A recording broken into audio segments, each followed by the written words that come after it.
প্রিয় শিক্ষার্থী বন্ধুরা, এই মুহূর্তে আমরা যে বিষয়টি আলোচনা করব সেটা হচ্ছে লিডিং পাওয়ার ফ্যাক্টরের ভোল্টেজ রেগুলেশন নির্ণয়ের পদ্ধতি। তো লিডিং পাওয়ার ফ্যাক্টর বলতে আমরা যখন ট্রান্সফরমার সেকেন্ডারিতে ক্যাপাসিটিভ লোড কানেক্টেড করব, অর্থাৎ যে সকল লোডে আমাদের ক্যাপাসিটেন্সের প্রভাব থাকবে সে সকল লোড যদি আমি ট্রান্সফরমারের সেকেন্ডারিতে কানেক্টেড করি তাহলে তখন হবে আমাদের লিডিং পাওয়ার ফ্যাক্টরের রেগুলেশন। দ্যাট মিনস যেহেতু আমাদের ক্যাপাসিটিভ লোডের পাওয়ার ফ্যাক্টর হয় লিডিং বলতে যে এর ভোল্টেজ থেকে কারেন্টটা নির্দিষ্ট একটা অ্যাঙ্গেলে কি থাকবে, এগিয়ে থাকবে। আর যদি পিওর ক্যাপাসিটিভ লোড হয় তাহলে অবশ্যই ভোল্টেজ থেকে একদম এক্স্যাক্টলি 90 ডিগ্রি আমাদের হচ্ছে এন্টি ক্লকওয়াইজ বা লিডিংয়ে আমাদের কারেন্টটা থাকবে। তো একইভাবে যদি আমি এটা একইভাবে আমাদের এটা কিন্তু নো লোড ভোল্টেজ, ভিএসটা আমাদের নো লোড ভোল্টেজ, আর এটা হচ্ছে আমাদের ফুল লোড ভোল্টেজ। তো আমি যদি এখন নো লোড ভোল্টেজের ইকুয়েশনটা বের করতে যাই তাহলে অবশ্যই আমাদের কি অঙ্কন করতে হবে, ভেক্টর অঙ্কন করতে হবে। তো যেহেতু সিরিজ সার্কিট, আমি আবার কারেন্টটাকে রেফারেন্স ধরে নেব আইএস, এবং অবশ্যই যেহেতু লিডিং পাওয়ার ফ্যাক্টর তাহলে এখানে ভোল্টেজ থেকে কারেন্ট একটা নির্দিষ্ট অ্যাঙ্গেল এগিয়ে থাকবে। আবার এটাকে আবার ঘুরিয়ে বলতে পারি যে কারেন্ট থেকে ভোল্টেজ একটা নির্দিষ্ট অ্যাঙ্গেলে কি থাকবে, পিছিয়ে থাকবে। আর যদি একটা পিওর ক্যাপাসিটিভ লোড হয় তাহলে অবশ্যই আমাদের ভোল্টেজটা কারেন্ট থেকে পিওর 90 ডিগ্রিতে পিছিয়ে থাকবে। সো আমরা ধরে নিলাম যে আমাদের লোডটা পিওর ক্যাপাসিটিভ লোড না, সো ভোল্টেজটা অর্থাৎ ভিএফএলটা একটা সার্টেন অ্যাঙ্গেলে কারেন্ট থেকে পিছিয়ে থাকবে। এটা আমাদের সেই থিটা। তো আমরা জানি যে পিছিয়ে থাকা বলতে ক্লকওয়াইজে থাকবে। একটা ভেক্টর থেকে যদি আরেকটা ভেক্টর পিছিয়ে থাকে তাহলে অবশ্যই সেটাকে তার ক্লকওয়াইজে দিতে হবে। অর্থাৎ এই যে কারেন্ট থেকে ভোল্টেজটা পিছিয়ে আছে, দ্যাট মিনস এই কারেন্ট থেকে কিন্তু ভোল্টেজটা কিসে আছে, ক্লকওয়াইজ ডিরেকশনে আছে। এটা আমাদের কিন্তু খেয়াল রাখতে হবে। তারপরে এর সাথে আমরা এই দুইটা কম্পোনেন্টের কিন্তু ভোল্টেজ ড্রপ যোগ করব। তো যেহেতু এটা রেজিস্ট্যান্সের ভোল্টেজ ড্রপ, সো এই ভোল্টেজ ড্রপটা আমাদের যে ওর ভিতরে যে কারেন্টটা ফ্লো হচ্ছে ওই কারেন্টের সাথে কিসে থাকবে, ইন ফেজে থাকবে। তো এর ভোল্টেজ ড্রপটা কি হবে, actually IS R E double prime, এবং যা কি থাকবে কারেন্টের সাথে ইন ফেজ। যদি কারেন্টের দিকে যাচ্ছে না, দ্যাট মিনস এখান থেকে ওর ওই ভোল্টেজটাও ওই দিকে যাবে, IS R E double prime.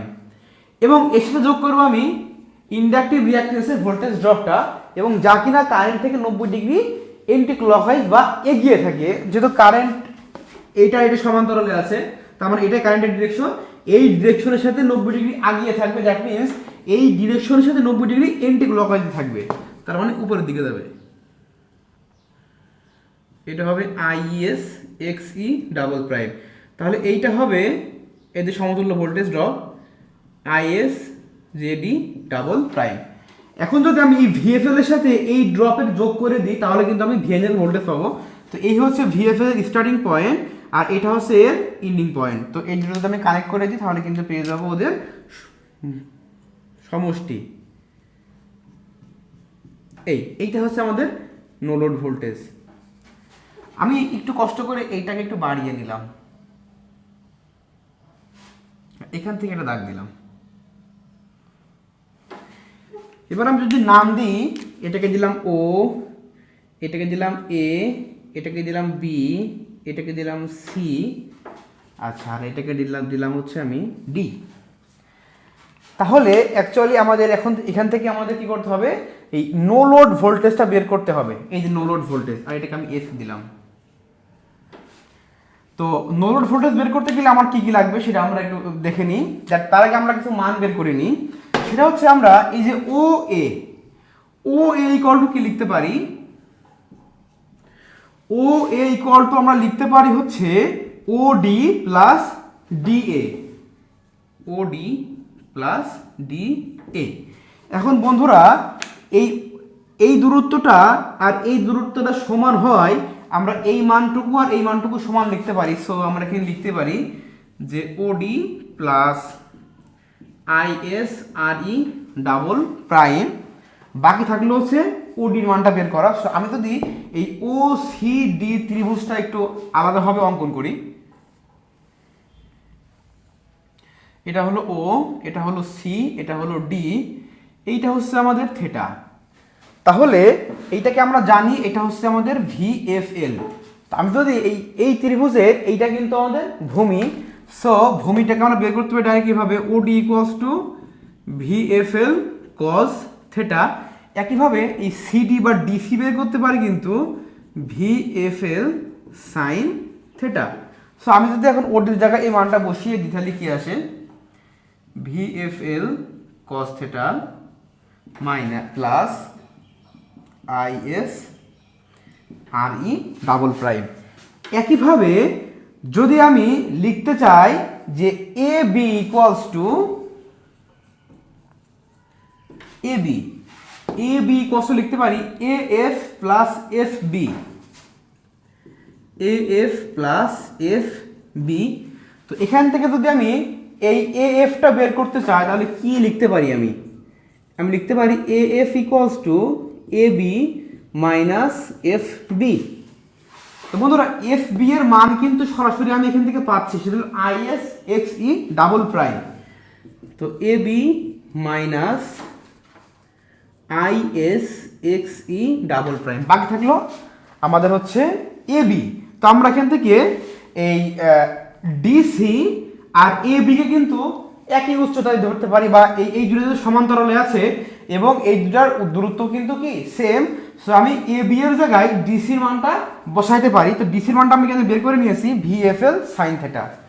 তার মানে আমি এখানে বসাবো VFL sine theta minus IS X E double prime. তো যেহেতু আমাদের টার্গেট হচ্ছে ভিএনএল বের করা, সো আমি এইটা আমাদের ভিএনএল, আমি ও এফ এ এই ত্রিভুজটা আমি নিয়ে কাজ করব।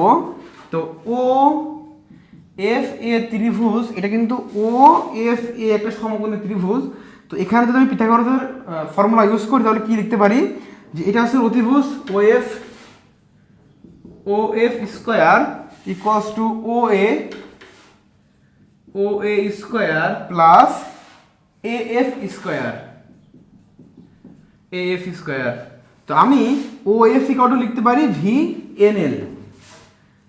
ভিএনএল স্কোয়ার ইকুয়ালস টু ও এর মান আমি সরাসরি এখান থেকে পেয়ে গিয়েছি, সেটা হলো VFL cos theta plus IS R E double prime. তো আমি ও এর জায়গায় মানটা বসিয়ে দেবো, VFL cos theta plus IS R E double প্রাইমের স্কোয়ার প্লাস এ এফ এর মানটা বসিয়ে দেবো VFL sine theta minus IS X E double প্রাইমের স্কোয়ার। সো এখান থেকে আমি খুব সহজেই ভিএনএল বের করতে পারি, সেটা হচ্ছে root over VFL cos theta plus IS R E double prime square. Just আমি এর উপরে রুটটা মানে স্কোয়ারটাকে ওদিকে রুট করে দেবো, VFL sine theta X E double prime square. তো এই হচ্ছে আমাদের লিডিং পাওয়ার ফ্যাক্টরে কীভাবে নো লোড ভোল্টেজ বের করতে হয় তার ডেরিভেটিভ বা তার প্রমাণ আর কি, বা সেই ভোল্টেজটা কীভাবে বের করতে হয় এই ফর্মুলাটা ইউজ করে আমাদের নো লোড ভোল্টেজটা বের করতে হবে। তারপরে আমার যদি রেগুলেশন বের করতে হয় তাহলে কি করতে হবে, এই যে ভিএনএল মাইনাস ভিএফএল ডিভাইডেড ভিএফএল ইন্টু 100। তো আমরা এই ফর্মুলা ইউজ করে সরাসরি কি করতে পারবো, আমরা লিডিং পাওয়ার ফ্যাক্টরের রেগুলেশনটা বের করতে পারবো। তো এই ছিল আমাদের লিডিং পাওয়ার ফ্যাক্টরে কীভাবে রেগুলেশন বের করতে হয় তার ফর্মুলা।